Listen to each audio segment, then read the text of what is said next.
ന്യൂനമർദ്ദത്തിന്റെ ഭാഗമായി ഒമാനിലെ വിവിധ ഗവർണറേറ്റുകളിൽ കനത്ത മഴ തുടരുന്നു. നിലവിൽ അനിഷ്ട സംഭവങ്ങളൊന്നും എവിടെ നിന്നും റിപ്പോർട്ട് ചെയ്തിട്ടില്ല.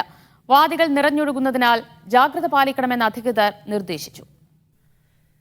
കാറ്റിന്റെയും ഇടിയുടെയും അകമ്പടിയോടെയാണ് ഒമാനിലെ ഗവർണറേറ്റുകളിൽ മഴ പെയ്തത്. ഉൾപ്രദേശങ്ങളിൽ റോഡുകളിൽ വെള്ളം കയറി ഗതാഗതം തടസ്സപ്പെട്ടു. കനത്ത മഴ മുന്നറിയിപ്പ് പശ്ചാത്തലത്തിൽ അൽവുസദ ഒഴികെയുള്ള എല്ലാ ഗവർണറേറ്റുകളിലെയും സ്കൂളുകളിൽ ഓൺലൈനിലൂടെയായിരുന്നു പഠനം. മുവാസലാത്ത് ഇന്റർസിറ്റി ബസ് സർവീസ് ചില റൂട്ടുകളിൽ റദ്ദാക്കി. Muscat, Jalan, Bani Bu Ali, Muscat Sur, Muscat Sharjah എന്നീ റൂട്ടുകളിലേക്കുള്ള ഇന്റർസിറ്റി ബസ് സർവീസാണ് താൽക്കാലികമായി നിർത്തിവെച്ചത്. മസ്കത്ത് ഗവർണറേറ്റിലെ പാർക്കുകളും ഗാർഡനുകളും താൽക്കാലികമായി അടച്ചു.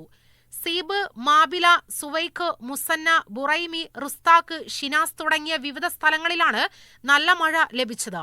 മഴ ശനിയാഴ്ച വരെ തുടരുമെന്നാണ് അധികൃതർ അറിയിച്ചിരിക്കുന്നത്. തെക്കൻ ഷർക്കിയ, അൽവുസ്ത, ദോഫാർ ഗവർണറേറ്റുകളിലും അൽഹജർ പർവ്വതങ്ങളിലും സമീപ പ്രദേശങ്ങളിലും വ്യത്യസ്ത തീവ്രതയോടെ മഴ പെയ്യാൻ സാധ്യതയുള്ളതിനാൽ വെള്ളിയാഴ്ചയും ശനിയാഴ്ചയും ന്യൂനമർദ്ദത്തിന്റെ ആഘാതം തുടരും. Media 1 Muscat.